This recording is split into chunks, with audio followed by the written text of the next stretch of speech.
जय श्री राम। दोस्तों, आज मंगलवार का दिन है, 12 मई। आज मेरे एक मित्र ने प्रश्न किया है कि बाबा जी ये बताइए कि मोह और माया में रहकर इस संसार में भगवान की भक्ति कैसे की जा सकती है। तो उसका उत्तर है दोस्तों कि माया में तो आपको रहना ही पड़ेगा, क्योंकि माया भगवान श्री हरि की अर्धांगिनी है। उनके बगैर तो संसार चल ही नहीं सकता। और ब्रह्म डायरेक्ट किसी का उद्धार भी नहीं करता, क्योंकि माया के बगैर, जैसे माता और पिता, माँ यदि नहीं चाहेगी तो पिता आप के गोद में आप नहीं बैठ सकते। माता की कृपा के बगैर ब्रह्म जो है, भगवान राम भगवान ब्रह्म हैं और सीता जी माया हैं। आदि जननी जगदम्बा जो इस सृष्टि को रचाने वाली हैं, वो माया हैं।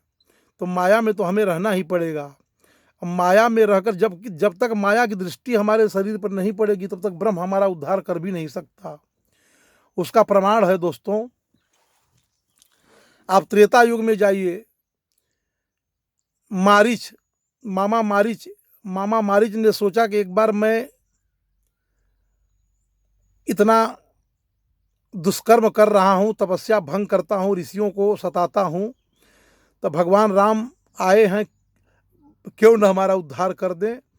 तो मारीच जाता है और जाकर के विश्वामित्र का यज्ञ विध्वंस करने में सहायक होता है, लेकिन भगवान उसको मारते नहीं हैं। भगवान बिन फन राम बाण ते ही मारा, सत जोजन गा सागर पारा। मतलब भगवान ने बिना फन का बाण मारा, वो 7 जोजन समुद्र के पार चला गया। तो उसने सोचा जो है कि मैंने पाप भी किया, यज्ञ विध्वंस करने का पाप भी कमाया, और भगवान ने मेरा उद्धार भी नहीं किया। तो दूसरी बार उसको चांस मिला, और दूसरी बार जब चांस मिला तो जिस समय भगवान दंडकारण्य में जाते हैं, तो वहाँ पर जो सोने का मृग बन के जाता है, वहाँ पर लक्ष्मण जी जीव हैं, राम ब्रह्म है, बीच में ब्रह्म और जीव के बीच में माया है। तो माया देखती है, सीता देखती हैं, और देख करके उनको समझ जाती हैं कि बेचारा अपना भेष बदल करके आया है उद्धार कराने के लिए। तो वहाँ पर प्रसंग है दोस्तों, सीता परम रुचिर मृग देखा। सीता ने देखा और ब्रह्म से सिफारिश की, तब भगवान राम ने उसका उद्धार किया। तो डायरेक्ट ब्रह्म किसी का उद्धार नहीं करता। और भी प्रमाण हैं, जैसे ध्रुव डायरेक्ट जाके पिता की गोद में बैठते हैं, लेकिन माया रूपी माता उनको हटा देती हैं।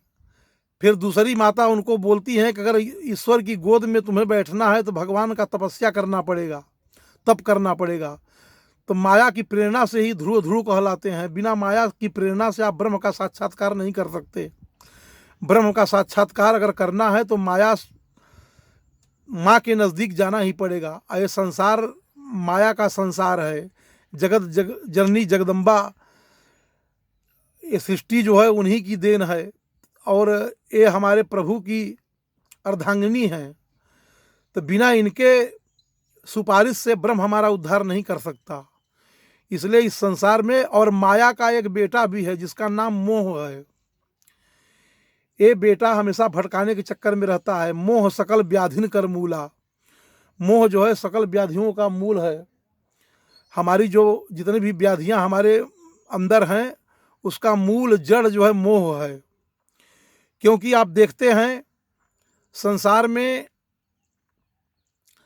आप जाते रहते हैं, मृत्यु हो जाती है, किसी की भी मृत्यु होती है, लेकिन उतना दुख आपको नहीं होता। और कोई अपना निकटवर्ती अगर चला जाता है तो हमको बहुत दुख होता है। उसका कारण क्या है? उसका कारण यही है कि हम अटैचमेंट, हमारा जो मोह है, हमारे नज़दीक जो रहा है उसमें हमारा मोह ज़्यादा है। और सामने वाले जो कोई किसी, आप जा रहे हैं और कोई रोड पर मरता हुआ आप देखते हैं, लेकिन आपका अटैचमेंट उससे नहीं है, इसलिए आप ज़्यादा जो है दुखी नहीं होते। तो मोह सकल व्याधिन कर मूला। हमारा मोह ही हमारे व्याधियों का मूल है, हमारे दुख का कारण हमारा मोह है। तो माया और मोह तो माया का पुत्र जो मोह है उससे बचने की जरूरत है, और उससे बचने का एक सरल उपाय है केवल भगवान का भजन और साधु का संगत और भगवान का भजन। साधु का संग और भगवान का भजन जब तक करोगे, गुरु के सानिध्य में जाओगे, तो मोह अपने आप समाप्त होगा। और यदि आप ये सोचते हो कि माया में मैं रह करके माया को त्याग दूं, तो माया का कोई संसार में साधु संत लेकर कोई भी नहीं त्याग सकता, क्योंकि माया में आपको रहना ही पड़ेगा, क्योंकि आप पैदा ही माया में हुए हैं। माया का अर्थ माँ से है, माँ माने माया, ब्रह्म माने पिता। तो माया जब तक सुपारिश नहीं करेगी तब तक आपका उद्धार नहीं होगा। इस माया रूपी संसार भगवती के शरण में आपको रहना ही पड़ेगा। इसलिए मेरा मत है कि भजन करो, माया को छोड़ने का प्रयत्न मत करो। माया आप छोड़ भी नहीं सकते कभी, क्योंकि ये संसार, जितना भी संसार, आप जहाँ तक आपकी दृष्टि जा रही है, सब माया का ही संसार है। इस संसार में रहना भी है और हमें भजन भी करना है, इसलिए भजन करते रहो। ये सब माया कर परिवार है, सब संसार में जहाँ दृष्टि हमारी जा रही है सब माया का ही परिवार है दोस्तों। इसलिए विरक्त होकर के, आप माया से विरक्त तो कोई भी नहीं हो सकता। हाँ, मोह से विरक्त होने की जरूरत है। मोह सकल व्याधिन कर मूला, इसलिए मोह से विरक्त होने का सरल उपाय है केवल भगवान का भजन। जब भी आपका मौका मिले, भाएं कुभाएं अनक आलसहु, नाम जपत मंगल दिद्दसहु। और आप ध्यान देंगे, जितनी भी प्रेरणा महान बनने में लोगों को मिली है, सब माता के द्वारा ही मिली हैं। जैसे कालिदास हो गए, कालिदास को प्रेरणा उनकी पत्नी के द्वारा ही मिली। तुलसीदास जी को प्रेरणा उनके पत्नी के द्वारा ही मिली। और तमाम जितने भी वाल्मीकि हैं, उनको भी प्रेरणा उनके पत्नी के द्वारा ही मिली। संसार में जितने भी ब्रह्मज्ञानी हुए हैं, भगवान का साक्षात्कार जिनको प्राप्त हुआ है, उनकी प्रेरणादायिनी उनकी पत्नियां ही रही हैं, पत्नी अर्थात माया। इसलिए माया से विरक्त होकर के यदि आप सोचें कि मैं जंगल में जाकर पलायनवादी बनकर भजन करके ब्रह्म हमारा कल्याण करेगा, तो ब्रह्म आपका कल्याण कभी नहीं कर सकता, क्योंकि माया के निकट आपको रहना ही पड़ेगा। और माया का जो पुत्र है मोह, मोह से आपको दूरी बनानी होगी, क्योंकि मोह ही सब, जितने हमारे दुख का कारण है सब मोह ही है।